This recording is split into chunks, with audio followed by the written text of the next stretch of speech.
I finally got around to scanning this coin that's been sitting in HCl, and two things. One, that's interesting.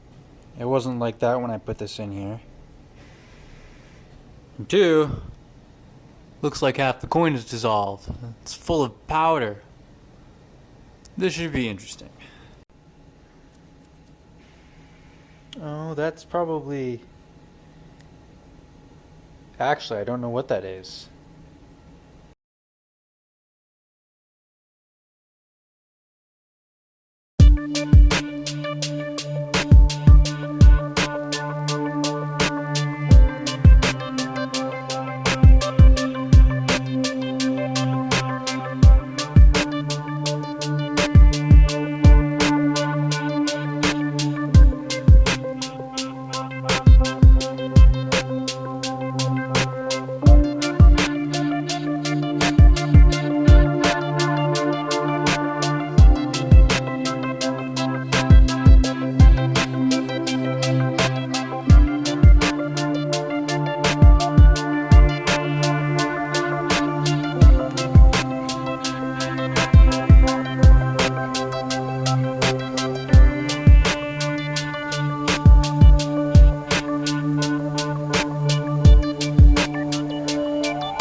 Arg, I hate my software.